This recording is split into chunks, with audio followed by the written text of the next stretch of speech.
With A.P.C. Photography. I'm just doing some practice tonight. If you want to know how to get good at this game of doing AV productions, live streaming, live sound, all the rest, they got software that lets you kind of just practice. So this is Midas's software, but everyone has one. Every controlling console has a tablet version of this or a Windows version of this. So today I'm just going to kind of walk through what I do for practicing these things, and if you're interested in or have any questions, just ask me. But mainly, this is just practice for me. I'll be on just kind of playing around with stuff.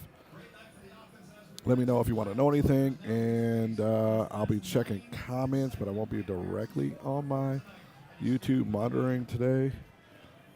Normally I do, but it's been one of them days, man.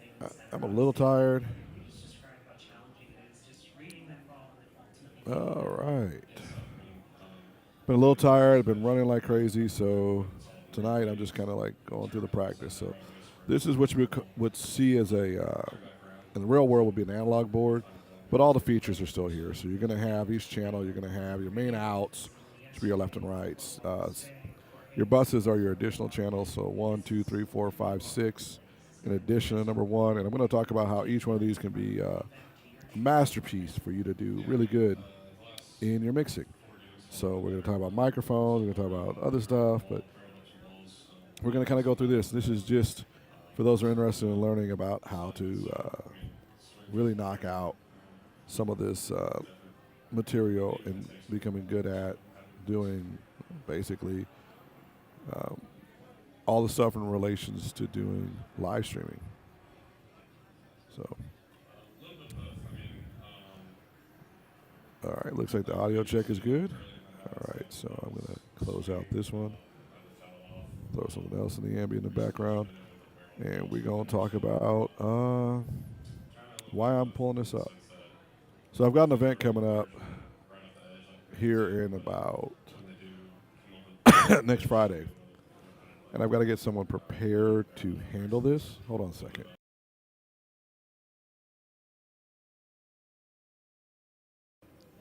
I'm back. And they've got to take my place in the normal spot where I'm going to be not mixing here. I'll be in another area. Excuse the cough. As you know, it's that time of the year. So first and foremost, this is the Midas Air 18 app. The same similar app can be used for Midas, the M32. They've got one for it. Alan Heath has one for it and all the rest. So let's talk about what each one of these components do. Down here is going to be your main left and right. Where'd my pop-up go? Normally they give me a pop-up. Whatever. They're going to give me a pop-up. Not going to care. Your main left and rights. This should be your bus. This should be, if you look on the back of a mixer, you'll see 1, 2, 3, 4, 5, 6, 7, 8. Generally, 7 and 8 are going to be your mains left and rights, and then bus 1 through 6 would be what you would see on the unit. And that's how that would look if you were looking at the physical unit. And these are the signal paths for sound to come out of auxiliary 1, 2, 3, 4, 5, 6. Generally, main is going to be a stereo signal or a dual mono signal coming out of channels 7 and 8 in this type of mixer, or it could be 15, 16, 23, 24. It kind of depends on the mixer. And those can be reassigned. I'll talk about that later. So here's channel 1, and what can we do with these different channels? So if I select a channel over here, in particular, I can, the basic thing that everyone knows is how to move these sliders. Make them go up and down. And these are all decibel numbers, so this goes from infinity all the way up to plus 10 dBs. Generally, when I'm mixing, and I know there's going to be important for people to hear you, I tend to start here, -10. This is for in the room audio. -10 on my faders. I will come over to the channel itself, and I will get this raised up to the point where there's a signal that hits -10 to -7.5 when someone's talking in the microphone. From there, I'll make certain determinations. If we're going to have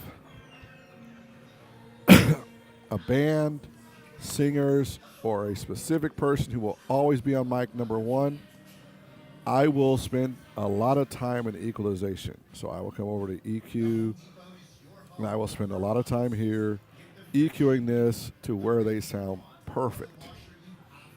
Now, if I have a lot of people switching microphones left and right, I will just work on the low pass.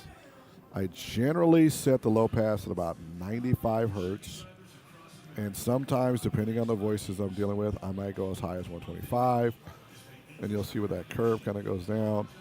But generally, a good mix number there is 105. There'll still be some bass in the voice, but it won't be super rumbly.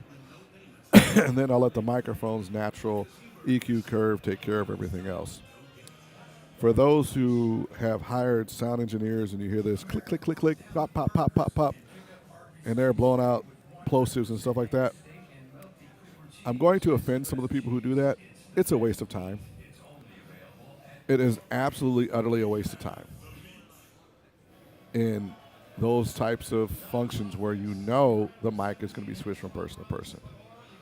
And even if it is something you want to do, your plosives and your S's and your plurals are going to be completely different than someone else who may have a plural like this or p like that or p like this. And that's different degrees, or a s like that, or t like that, or s like that. So knowing that will help you adjust your plosives better, and that's why you spend a little time with them. And hopefully they give you the sound check time to do that. But if you know you're going to have 10 speakers coming up randomly, grabbing whatever mic they're going to do, and it's a function where they say, yeah, we will only use this one mic for this, and we'll only use that for that. For all of us who've done it before, they won't. They'll keep switching mics left and right, which is just fine. It's what they do. You're there to help them do a good job. You're also there not to over EQ it. And the reason why I'm telling you not to mess too much on the EQ, you can EQ for you the way you speak, and then you may get somebody up there who doesn't know how to speak on a microphone, who may have the microphone well away from their mouth and everything else, and then you're going to have to readjust, and you're going to do everything at unity based on what you're doing, and then you're going to have to raise this up into dynamic and have no more dynamic to work with, and then you got to raise the gain. They're going to get nothing but screeches. If you take the time and just stick with some very basic stuff like this, you can get a good start on things. And then on my mains over here, I would normally have those at -10. I'm sorry, I forgot to do that part first. I'd start us here. Excuse my cough. And let's just say I got 2 microphones I'm doing this with. Or we got 3 microphones that are going to be passed around. I would do the exact same settings. I get us at -10. -10. I get our channel levels up to where it would show -10 to -7. And there's a reason for that. Hold on just 1 second here, folks. I'm just yakking and stuff like this, but I need y'all to hold on just a second.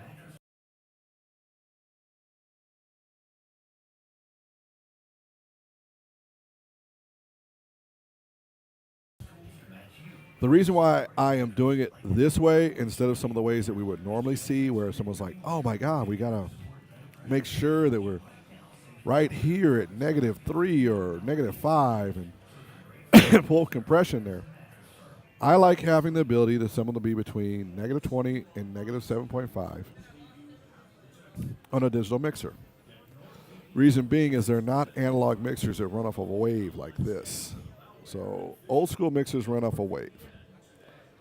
New mixers run off a sine wave, which is ones and zeros, which is less of a wave and more of a square.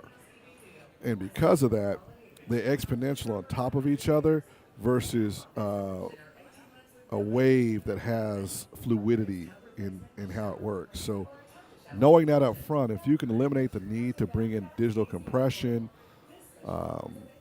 limiting extra pieces is important. Now, does that mean I never do compression? Hell no. My compression is usually set at about -5. So if I come over here I'll pop my compression right at about -5. I'll let the compression do the work for me. My ratios, I don't want to ever hit in peaks, so I may go as high as a 7 for the ratio. And then how quick and everything else we hit. There's gains on the dBs. When I'm this high, I don't have to do a lot of gains on the dB. That doesn't mean that it's not going to happen, but it's a pretty good way to kind of get an easy setup in a room where someone's one of those really loud people that goes from kind of chill to doubling up on volume. You're not going to peak out too much. You're not going to have this, dropping -20 decibels. And I've seen that happen on some of these because of the way that they set up their mixes. But, we're back over here. We've got our setup. We've got these 3 mics done. Now, let's just say we have an auctioneer. There's one I work with all the time, G. Scott. Amazing guy.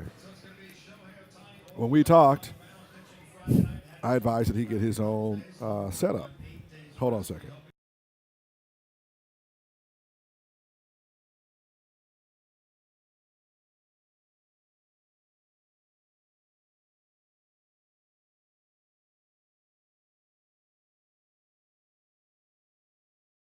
My apologies. Dealing with sinuses. Can't help it. I'm feeling better, but not 100%. Well, there's G. Scott I work with. Now, him, on the other hand, I kind of know his EQ it. I also know how he works. He's one of those few that I mic a little different. I'll start him off still at -10 because it's a really good start point for getting in the room. And I'll explain the -10 once I get through this last piece here. On his EQing, I will come over here, go to his EQ, and I know to bring him down here. I know how to bring him down a little bit here, and I know to brighten him here a little bit, and I know to extend him down. I know to do a low-pass filter on him, and I know to bring him right about 60 hertz or 70 hertz, right about there. That is just about perfect for G. And why is this perfect for G? He has an explosive sound, great voice, but he likes to throw a little extra in there. And it's usually about 3 to 4 decibels higher than everybody else, so as much as 5. But I don't want to lose him in the regular talk points, so I don't mind losing a couple decibels here and there. And then when I come over here on his compression, I like it to be very, very fast. I want it as low as I can get it. I like to get him attacked at about 8 milliseconds. I like to hold it for about 20, and then we're going to release about here. That allows his voice to kind of do its thing. And then I like to compress him right about -7 decibels or 6 with a hard, and I do mean hard, compression. Almost a flat line. And the reason why I do this is because he has such a dynamic voice when he's out there auctioneering. I've seen him outdo his microphone. And I feel for his voice box, but, that's his choice how he wants to do that. And knowing how you work with somebody, that's how you can get everything set up. Can y'all hold on just one second here? My wife is calling me.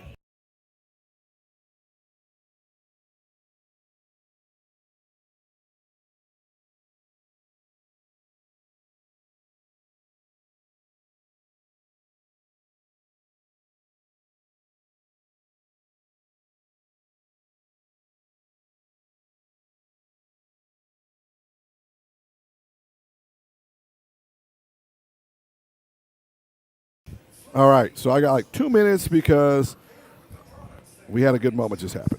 The reason why I do this dynamic like this is so that I'm adjusting for the types of people I have for the events. And if we have a 4 mic system and we're doing this, this is great. And the reason why I do all this work here is just to simplify things. Now, we're going to talk about the -10 real quick. The reason why I start at -10 is if it's loud enough in the room at -10 to everybody can hear you all the way in the back, you're still going to need room to dynamically raise that up. And the reason being is people, clothing, material, bodies, it absorbs sound.